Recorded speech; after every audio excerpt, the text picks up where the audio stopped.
Welcome back to another episode of the Bridge the Gap podcast, powered by none other than Revenue Reimagined. Today's guest is Sreedhar Peddineni, who is the founder of GTM Buddy and one of the original co-founders of Gainsight, where he helped, get this, create an entire category.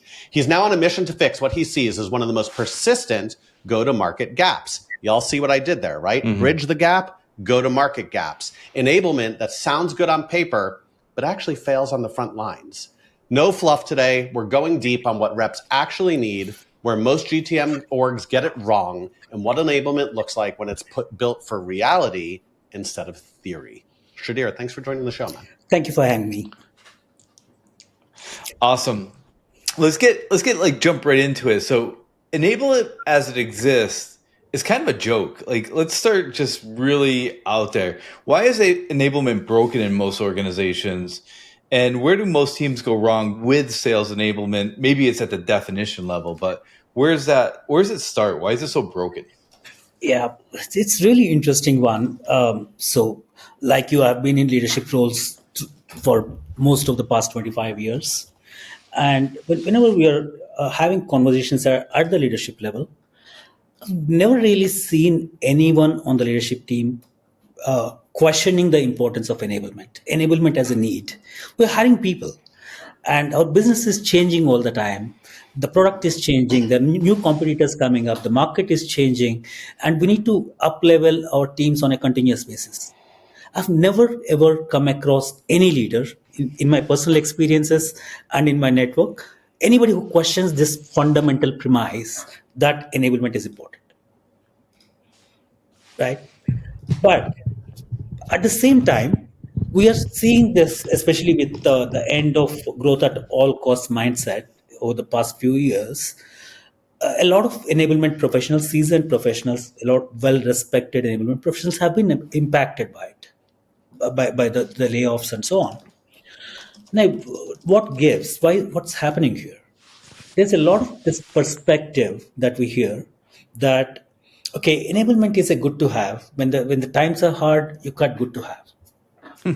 It's a cost center, I got. Dude, I'm sorry to interrupt you, but you hit a nail on the head. I worked for Toast, right, for many, many years. We had an enablement team of almost 70 people. It was the biggest enablement team I ever saw. Mm-hmm. And we'll go into what they did or didn't do.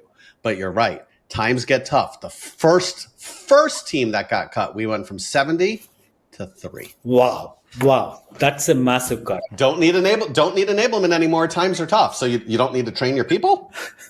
Yep. And a lot of times people think that at least a lot of enablers come with L&D background, and there's a lot of excessive focus in many ways in terms of new hire onboarding, ramp time. A lot of that gets talked about, and when in the world where nobody is hiring a lot, then there's this argument that comes up, I'm not hiring, so why do I need enablement? But you know what? There's not a single technology company out there that I know of which hasn't launched AI something in their product. Mm-hmm. There's not a single company that talks about, okay, I need to equip my teams with AI awareness. There's this geeky people who are doing this cool stuff with these tools, ChatGPT or Claude or things like that. But a vast majority of people are going into ChatGPT and typing in, like, they're using it like Google search. Yep. Yeah. There's this interesting statistic about that we see in our own platform. We have a ChatGPT style UI where reps can ask questions and they find answers. That's within GTM Buddy platform. And we get access to the statistics in terms of how the people use the tool. The most common length of a prompt is about 3 words. Yeah. Because they want the easy button. Everything's like an easy button for people. And I want to jump back a little bit to enablement. One of the biggest things when we're working with founders and CEOs and CROs is, what does our team look like? Is the team doing the right thing? Mm-hmm. And then it's always like, I get super nervous because it's like when we do the evaluation and we may need to find additional teammates or we may need to level people up, there's no enablement. And like that lift on the enablement side can be very heavy because they don't have the documentation, they haven't done the enablement or the onboarding.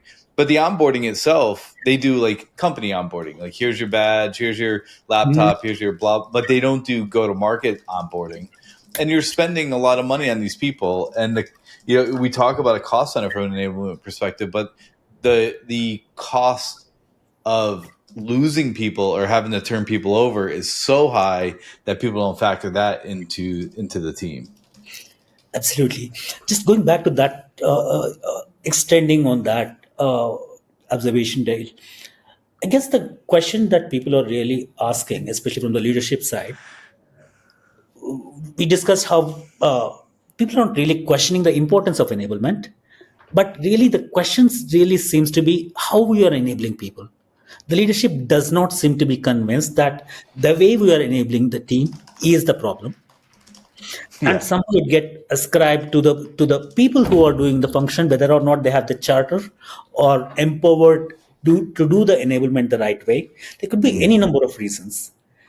I guess the challenge is people are not questioning the need for enablement, but the question is on how we are enabling people. Now, the moment you talk about how, I was reading your content, you talk about the gap, and I believe that gap is in terms of the expectations versus the reality. Most enablers, when they come on board, like you said, one of the first things that you do company onboarding. Yes, you do it with new hires.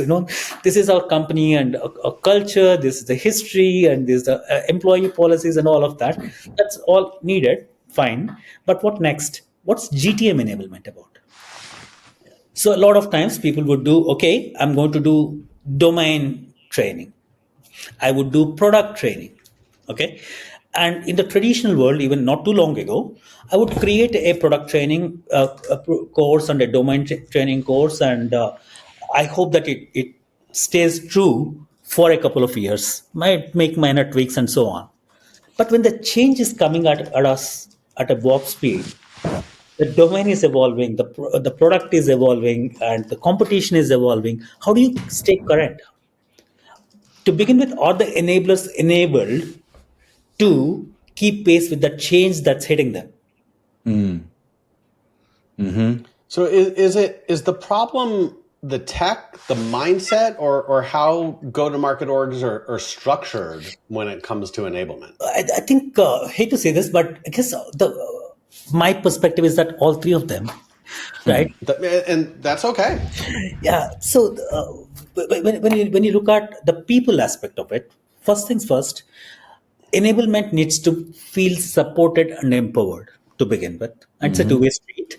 And in order to give that trust and empowerment, there needs to be the leader needs to be convinced that there is a sound plan that's put together and sees the outcomes. If this plan is executed well, I would see the outcomes, right? It's a two-way street there. The people empowerment gap, that's one issue. And the second issue is about the currentness, or how current is the enablement content that I'm creating. Call it learning content, call it data sheets or comp-intel that I create, or whatnot. How current is it? And the moment a rep says that it's outdated content, they lose trust, and they would download it into their laptops, maybe tweak it a little, make it their own. They'll keep using it, and there's no coming back of that. Right. So if you wanted to keep the content current, now you move into the technology problem. I could throw bodies at keeping the information current at all times. Most companies operate on a bi-weekly sprint. If you talk about product knowledge being current, companies operate on a bi-weekly sprint in tech, as you know. And how do I keep the people up to date? Every other month, there's a significant new product capability that's coming up that needs messaging. How do people and enablement and training, and like it's the challenge is people think it's a one-time thing and it's done, where it's like evolving all the time, and you need to keep all that content up. Yep. All the time. Yeah, just taking an example of role of technology. So how do companies provide ongoing training to the field? First of all, there's the It varies very widely.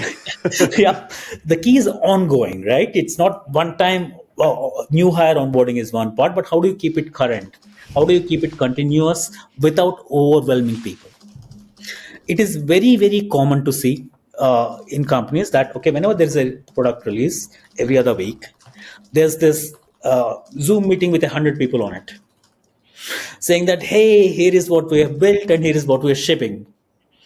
And half the people don't join, citing legit reasons, I'm working on this deal or whatever. And the people that join in, we don't know how many are tuned in and how many are tuned out. And after the session is done, there's this recording on sitting on Gong, or a link is posted on Slack. A week later, there's a document that gets created, or release notes, and that's it. Now, how do I take that and how do I update my product data sheets that have been circulating for a long time? Therein comes the role of tech. Therein comes the role of AI. How do you do this kind of stuff? So a lot of times we look at AI is a much longer story. I've seen some of your perspectives on that. That's an interesting conversation that'd be great to have. But I could leverage AI for some of this stuff where how do I keep content freshness, content updates? These are solved problems, especially if you're able to get AI to be rooted in the source content. AI hallucinates. So you need systems and guardrails where if you were to constrain the problem statement saying that, okay, here is your input. I don't want you to think too much. Just limit your answers based on what I'm giving you. And this is the specific job that I want you to do. Now, there are multiple things that are going on. There's tech in terms of how do you do source grounding. And for that, do I go to ChatGPT? Okay, yeah, I could do custom GPT or ChatGPT projects, or I could do cloud projects or whatnot. But hallucination problem doesn't go away. But if you were to go to something like a notebook LM, it does.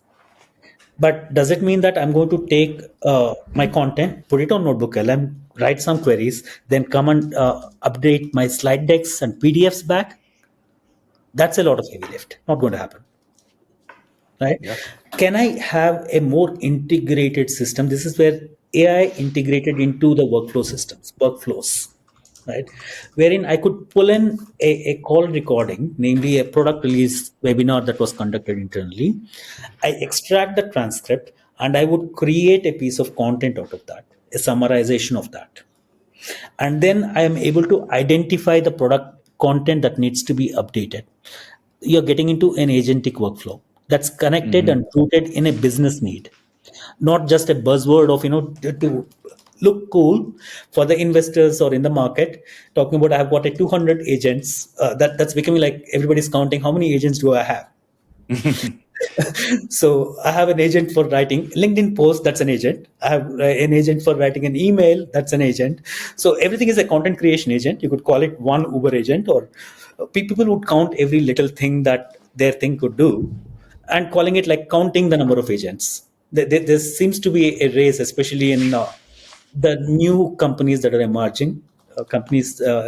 People are talking about AI wrapper companies, if you will. Sure, you'd be familiar with that. Put on a wrapper on top of an LLM, large language model. And I do ask trivial things of that. And I would call each of them an agent. Yep. And it gets onto it, right? But what I was referencing earlier is that how do I take these conversations? The conversation could be of a product release webinar. Or I could take all the discovery calls that have happened in the past month from Gong. Take that content and identify what are the common objections that have come up from across 20 customers. Can I do it at scale? And after I extract the objections, do I have my objection handling guides? Do they cover this? Is there a need for up-leveling it? And that helps me in terms of keeping my content current. And this is far more possible today with AI than ever before. Earlier it was possible, but I needed to spend that time listening to those calls, parse that content, extract out the objections manually, and go and update. Now that job is becoming much more easier now. So you have to go through all the content, but one of the things that I've seen And little fun fact, Dale, I don't even think you know this. I actually spent, call it 6 months in enablement.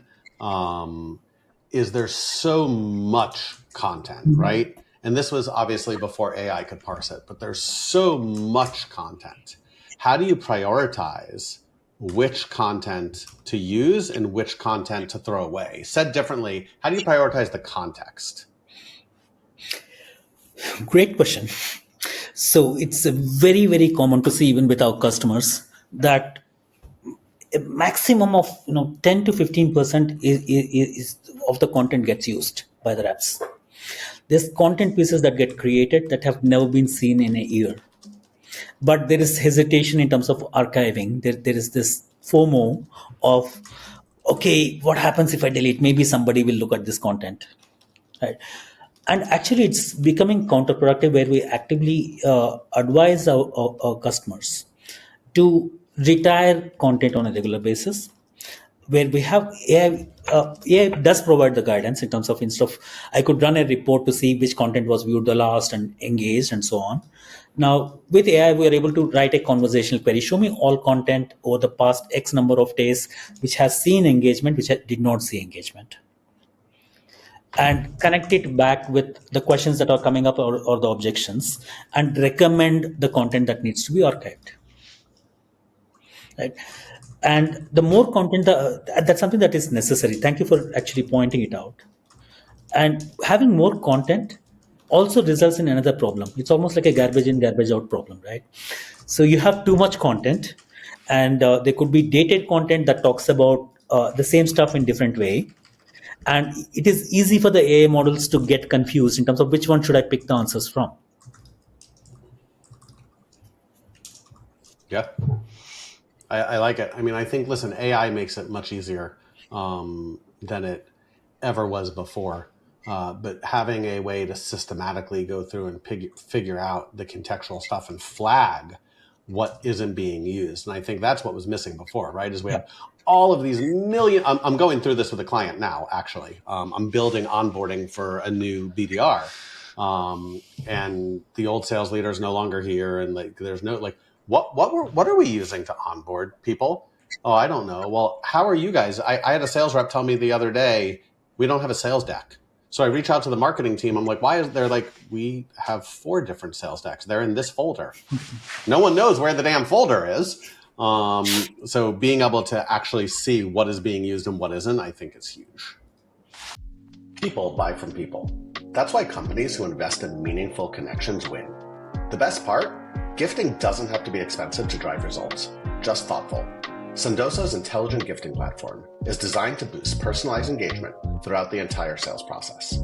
Trust me, I led sales for a Sendoso competitor, and I could tell you, no one does gifting better than Sendoso. If you're looking for a proven way to win and retain more customers, visit sendoso.com. Shridhar, so you talk about the enablement to revenue gap. So let's talk a little bit about accountability and who should actually, how should enablement be tied to revenue? Great question. So the classical measures have always been things around new hire, onboarding, ramp time, time to first deal. Those are common. But increasingly, we are looking at this debate in enablement, preaching to the core here. But is this enablement effectiveness, is it measured in terms of causality or correlation? This is a forever ongoing debate. Does enablement cause the revenue outcome directly? Did I win this deal because of enablement? Or can I say that my enablement efforts are correlated with this person winning the deal, or this team winning these deals, or the revenue outcomes?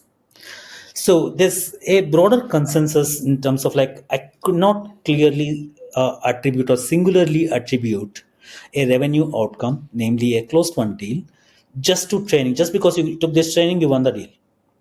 Or just because you read this content or shared this content, that alone won the deal, is going to be challenging, right? Having said that, if we are able to elevate the role of enablement in terms of meeting the rep where they are at as they are working on a deal, the classic examples that resonate with our customers, some of things that we do, is about, we all know about the importance of social proof. Citing a relevant story from a relatable customer who has solved for the same pain point. All of us know this. But what are the reps doing today? They have these 5 or 6 case studies they have practiced with or they know, and that's what they keep Yep. sharing. Now, if enablement is able to surface the right customer story that takes into account the account's firmographics and stated problem statements, and where the similar persona talked about that, if I share that, both as a bite-sized content on a call like this, and follow it up with a digital sales room that includes that piece of content. I'm taking a very simple example here, right? Just that power of telling the right story at the right moment to win over the buyer's confidence, that matters. How do you get And I think if you can, first of all, I always believe that everyone across the go-to-market motion should be tying to revenue as somehow, someplace, because that's the only way to actually move the needle. Like time to first deal, there's a lot of things that may happen on that time to first deal. It could be territory, it could be a lot of other things. But like, how do you actually get that lead into the funnel, qualify them properly, and start pushing them through the funnel with enablement content that you understand? And you probably need some tests or other things that you can run to make sure that enablement is being managed properly, and they understand not only what we are delivering but the why. Like I find like we do a lot of what enablement, but we don't do a lot of why enablement. And so if we don't do why enablement, or people don't understand the why that they're doing something, they can never tell the story. Yes, totally. Just extending on that, like the effectiveness or the way to measure enablement, how well am I doing discovery calls? What are my micro conversions? Don't worry too much about the win rate, which is what every sales tech company out there talks about. We help you improve the win rate. We help you with quota attainment. We help you with crashing the deal cycle and all of that without running into that vanity. Think about your micro conversions across the pipeline. How do you move from S1 to S2? What needs to happen in S1? What does a good discovery call look like where I can qualify in or qualify out? And how do I win the trust of the prospect that I'm talking to? That aspect, you're getting into, okay, given that I know this person, how many people are doing the person research, going into LinkedIn and connecting back that person with the personal training that I might have received, personal objections that I have received. It's all part of my LMS, and there is a slide deck with 120 slides in it, all the personas that we sell to, 4 slides per persona, and there's this slide number 4 for every persona that lists out all the objections and pain points. Now, when I'm talking to this human being, am I going to remember this slide number 63, which connects to this person? Am I remembering that? No. What the tech is able to identify, you're meeting with this person. I know this person's title from your CRM, and I know that that title maps to this persona, and here are the objections that come up, and I'm able to surface that. That's enablement delivering value. Yep, 100%. And that's exactly what needs to happen, is that the value has to be delivered. Otherwise, there is no enablement. You have Google Drives and you have software and you have all sorts of things, but there's no value. So controversial question. Modern go-to-market org, 2025 going into 2026, who owns enablement? That's $1 million question. I wish I had a magic wand in terms of, I know what I would recommend. I would recommend that strongly that enablement reports into the CRO. CRO owns the budget, which is the case with most organizations. But then CRO says that in a lot of companies that I'm too busy and to manage so many directs. So I would have enablement roll into RevOps. That's a trend that's coming up with a number of companies. Or the enablement doesn't get the mind share. Technically, they might be a reporting relationship. So the ideal structure that if I had the magic wand, I would say CRO spending 5% of her time on enablement, thinking about what enablement means, not enablement, the function or the tools and all of that. What does the person, the leader, want the enablement to happen on? What do we need to enable Yeah. that my team on? If that is clear to the team, the enablement professionals in the organization, the outcomes would be so much more better. Yeah, I couldn't agree more. I think you need for enablement to be viewed as important, as a real function, as a must, as a value. You have to have someone in the C-suite owning it, and it has to tie back to revenue. Otherwise, it's this afterthought that we have because we have to say we have an enablement team, but no one really Yeah. cares about that.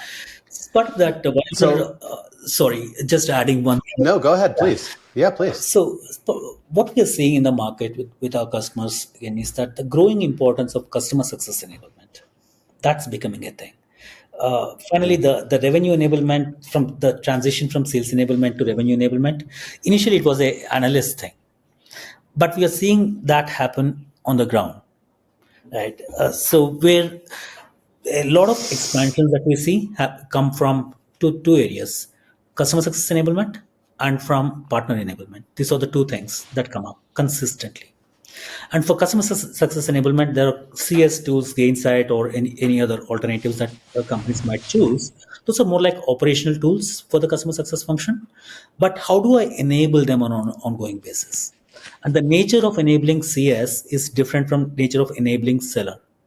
CS needs to be deeper in certain areas, could be more surface level, let's say on pricing or objections, but needs to be way deeper on the value prop and on product because customers expect that, right? So that specialization is starting to emerge.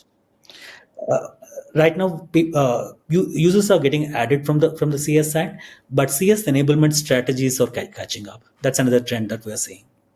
And I would say a trend that I would love to see, and I think we've talked about this a long time in the go-to-market world, is all of the learnings that we're getting from the CS world get back into the marketing silos and the sales silos. Like we don't have this full loop conversation because it's almost like it goes to CS, and CS can tell you, do we really have an ICP? Like we think we've qualified them in marketing and sales, but like when we're doing the execution side of it and like we're delivering the value that we promise in the sales world, is it the right person? Is it the right thing? Is it the right messaging? Is it the why? And then that message, that data flow needs to go back into the marketing engine and the sales engine. And I have not seen anyone do this really well at all.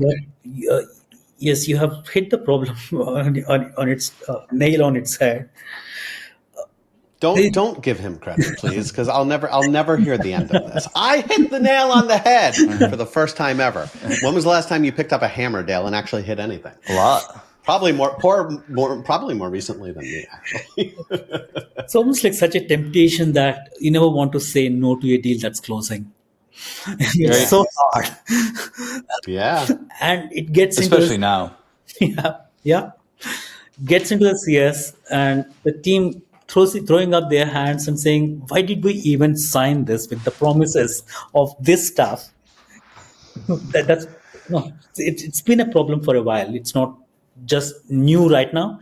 The effects of that is becoming even more pronounced now because nobody wants to pass on a deal in this market. Yep.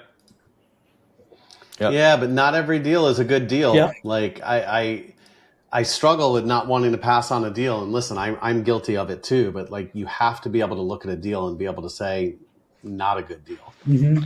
Or if it looks like a good deal and it is a good deal and you are going through it, but something is not working properly in the CSI. It could be product. It could be the promise of what we delivered. It could be a myriad of things. It could be shifting in the customer's business model. Like that data needs to be fed back into the top of the funnel and throughout the whole funnel. Because if not, then we're just going to get into the cycle of we're not getting the right people through the funnel. So our EBITDA and our gross margins are much lower than we need to be, and customers are costing us money. So I haven't seen a full loop cycle, a full loop process to get that data back into the right hands at top of funnel. Well said. Yeah. All right, final question, and then we'll dig into some rapid fire. And this could be the first part of rapid fire, but I don't expect a super quick answer on this one. It's 2 years from now. Enablement's changed over the years. We have a ton of AI. Onboarding has changed. Some companies do it great. Some companies do it like shit. What does enablement look like 2 years from now? At a high level, what's a good enablement plan? So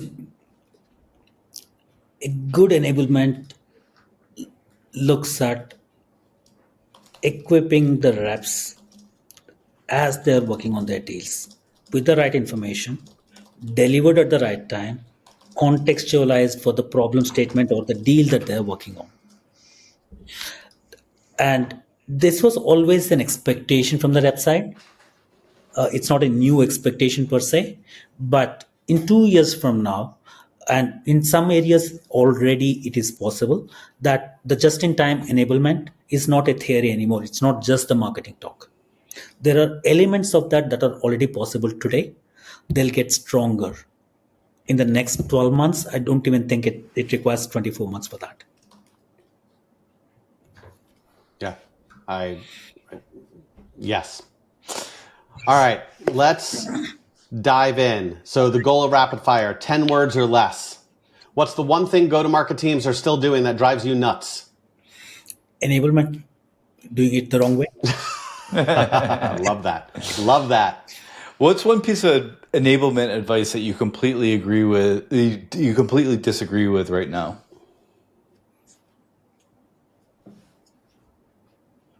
That's a tough one, the multiple to choose from. So I'd say there's still a world where people insisting upon the badges, the importance of badges, learning paths and stuff, where the world has changed quite a bit in terms of micro-learning, bite-sized learning, delivering the in-the-moment learning. But there's a group of people who would still insist on their learning paths and courses and badges and so on. That makes sense. Who's doing enablement right today? Everybody in the company. In a good company, it starts with the CEO. Let me reword it. I'm sorry. What company is doing enablement right today? I would like to pass on the question. Okay. I like that. I like that. I'll go to another one. This one's going to be just as controversial. If a rep fails, who's actually to blame? First of all, I would say the rep himself or herself. At least a portion of the blame. If a person needs to be blamed, if you put a gun on my temple and say somebody has to be blamed without sufficient information, I would say that okay, the rep has the ownership. If the rep needed support, could have reached out internally. Yeah. Sure. Yeah, we can't be holding hands all the time. Last one as we wrap this up. What's your dream vacation destination? If you ever take a vacation. Home with family, a long vacation with kids talking to me. I have two grown boys, like they're 23 and 19 now. They don't have a lot of time for parents, but my wonderful idea is staying home with them and they have time for me. Awesome. I love that, by the way. As much as I travel, and Dale will make fun of me, like I travel probably more than anyone I know. There's something about just coming home and being home with my wife and my kid and sleeping in my own bed. That as much as I love to travel, I'm like, man, it's nice to be home. Yep. Sreedhar, thank you so much for joining us, sharing your thoughts on all things enablement. Where can people learn more about what you're up to, and where can people learn more about GTM Buddy? So we're at gtmbuddy.ai is our website. And I'm on LinkedIn, Sreedhar Peddineni. Everyone's on LinkedIn. We're all on LinkedIn. Awesome. Thank you so much. Thanks for joining the show. Thank you. Thank you so much for having me. Wonderful speaking with you. Thank you.